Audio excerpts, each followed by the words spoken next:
মাথায় হাত দিয়ে বসে ভাবছিল নন্দিনী। বাড়িওয়ালা একটু আগে এসে সাফ জানিয়ে গেছে আর এ বাড়িতে রাখবে না। পাড়ার লোকে নাকি নিন্দে মন্দ করছে। আসলে বিয়ে হয়নি নন্দিনী আর কুন্তলের। আজ 2 বছর হলো লিভ ইন রিলেশনশিপে রয়েছে তারা।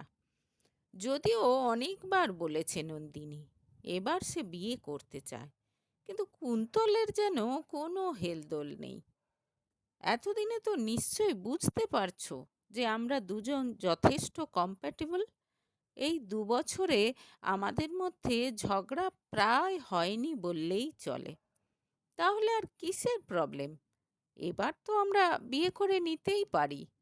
অনেকবার কুন্তলকে কথা বলেছে নন্দিনী, কিন্তু কুন্তলের কথা হলো, বিয়ে না করেই তো দিব্যি আছি আমরা।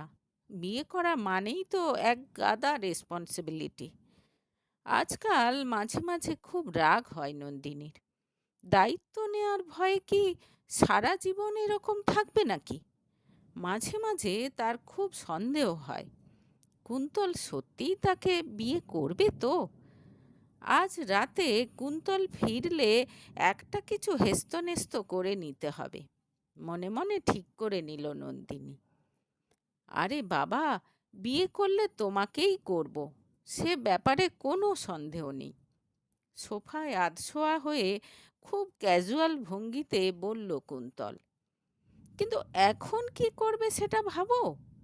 আমি আমার বাড়ি চলে যাই, আর তুমি তোমার বাড়ি চলে যাও। তারপর যখন ইচ্ছে হবে বিয়ের প্রস্তাব নিয়ে আমার বাড়ি এসো, কেমন? বলল নন্দিনী। কিন্তু তাতেও রাজি হলো না কুন্তল। আরও কিছুদিন লিভ ইন করতে চাইছে।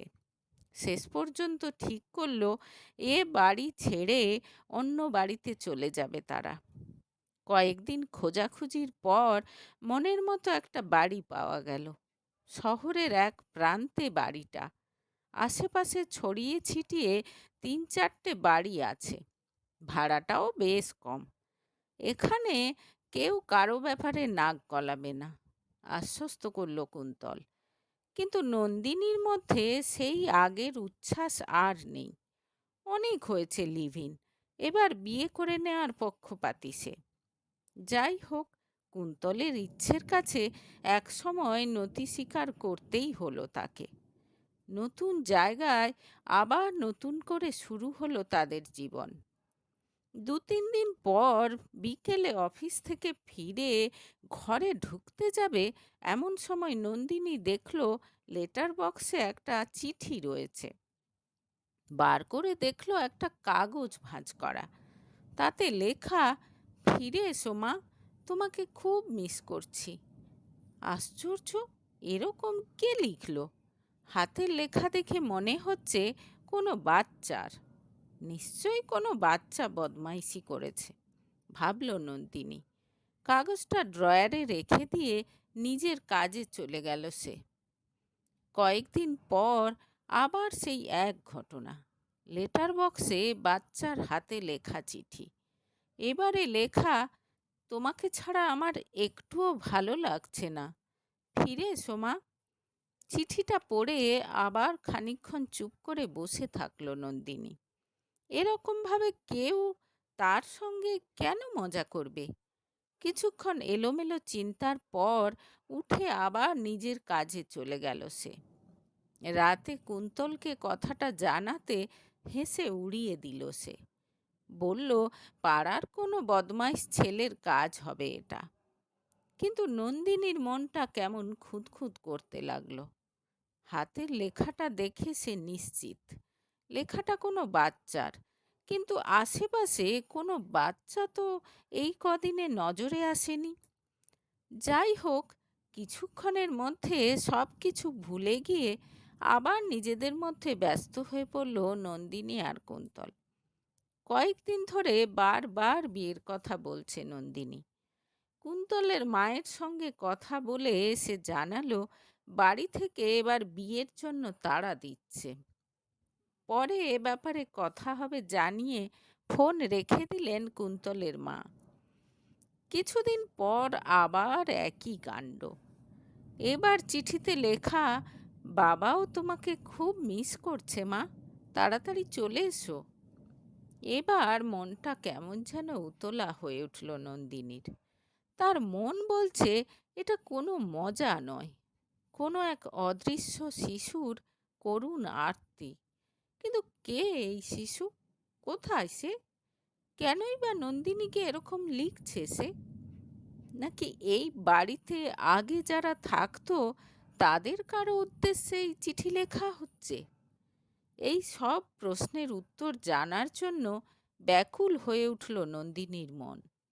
বাড়িওয়ালাকে জিজ্ঞেস করবে ভাবল, কিন্তু পরক্ষণেই নিজেকে সামলে নিল সে। যদি কোনো রহস্য থেকে থাকে তাহলে হয়তো বাড়িওয়ালা সেটা চাপার চেষ্টা করবে। তার চেয়ে থাক। দুদিন পর অফিস থেকে তাড়াতাড়ি ফিরে আশেপাশে একটু ঘুরে বেড়ালো সে।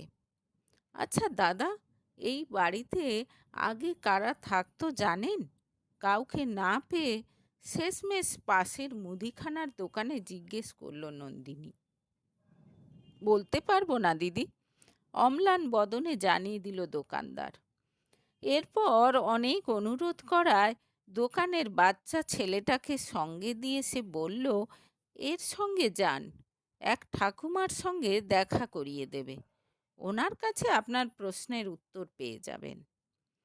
এরপর এক বয়স্ক মহিলার কাছ থেকে নন্দিনী জানতে পারল তারা আসার বেশ কিছুদিন আগে এক মা, বাবা আর বাচ্চা তিনজন থাকতো এই বাড়িতে। খুব সুখের সংসার ছিল তাদের।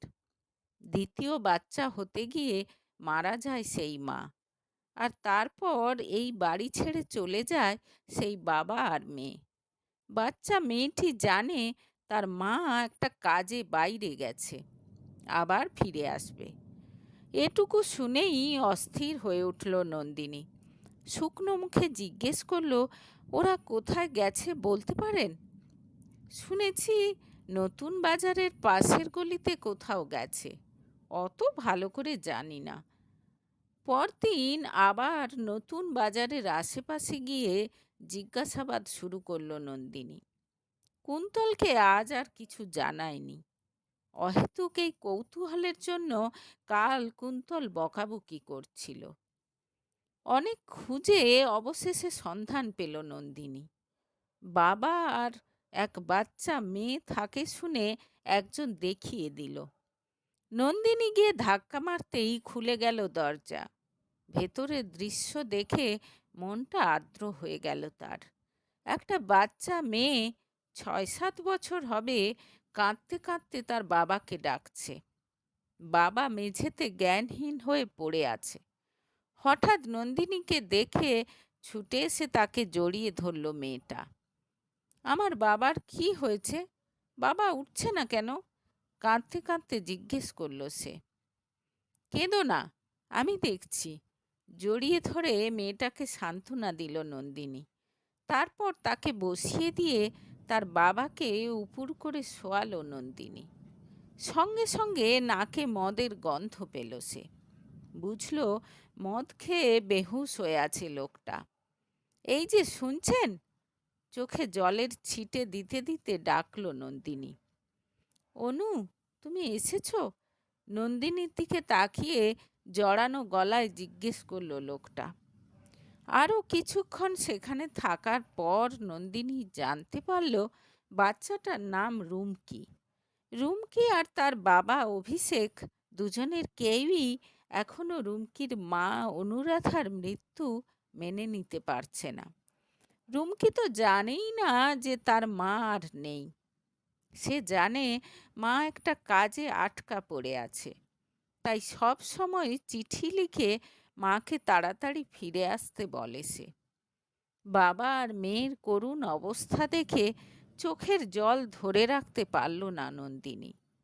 রুমকিকে সে জানালো যে তার চিঠি পেয়েই তাড়াতাড়ি চলে এসেছে সে। আমাকে তোমার মা পাঠিয়েছে তোমার দেখাশোনা করার জন্য। নন্দিনীর কথা শুনে মুখটা উজ্জ্বল হয়ে উঠল রুমকির। এরপর থেকে প্রায় প্রতিদিন অফিস থেকে ফেরার সময় রুমকির বাড়িতে চলে আসে নন্দিনী। টুকটাক খাবার দাবার কিনে আনে। সে এলেই আনন্দে একেবারে লাফিয়ে ওঠে রুমকি। মেয়ের খুশি দেখে খুশি হয় তার বাবাও। ধীরে ধীরে নন্দিনী জানতে পারল ঠিকমতো কাজ না করার জন্য পেশায় ইঞ্জিনিয়ার অভিষেককে মাসখানেক হলো বরখাস্ত করেছে তার কোম্পানি। জমানো টাকা খরচ করে চলছে এখন। ভবিষ্যতে কি হবে কেউ জানে না। প্রায় এক সপ্তাহ পর নন্দিনী বুঝতে পারল সারা দিন হাজার কাজের মাঝেও তার মন পড়ে রয়েছে রুমকি আর অভিষেকের কাছে। তাকে দেখে বাবা আর মেয়ের মুখে যে হাসি ফুটে ওঠে, সেই হাসিটা দেখার জন্য সারাক্ষণ উতলা হয়ে থাকে তার মন। এদিকে কুন্তল বারবার জিজ্ঞেস করে, কি হয়েছে বলো তো তোমার? সারাক্ষণ কি যেন ভাবছো? বিয়ে বিয়ে করে আজকাল আর মাথা খারাপ করছো না? মাথা খারাপ করে আর কি হবে? তুমি যে আমাকে বিয়ে করবে না সে তো আমি বুঝে গেছি। উদাস গলায় বলে সেখান থেকে চলে যেতে গেল নন্দিনী। তার হাবভাব দেখে কষ্ট হলো কুন্তলের। সঙ্গে সঙ্গে তাকে জড়িয়ে ধরে বলল, ঠিক আছে, কথা দিচ্ছি, পুজোর পরই আমাদের বিয়ে হবে। কালই বাড়িতে কথা বলবো আমি। এবার খুশি তো? নন্দিনীর চিবুক তুলে ধরে জিজ্ঞেস করল কুন্তল। মৃদু হেসে ঘাড় নাড়ল নন্দিনী। আধ ঘন্টা পর বিছানায় শুয়ে শুয়ে অবাক হয়ে ভাবতে লাগলো নন্দিনী। আজ কুন্তল তাকে বিয়ের কথা বলেছে। কতদিন ধরে এই কথাটা শোনার জন্য অধীর আগ্রহে অপেক্ষা করে আছে সে। অথচ আজ এই কথাটা শুনে সে খুশি হতে পারছে না কেন? কেমন যেন খালি খালি লাগছে বুকের ভেতরটা।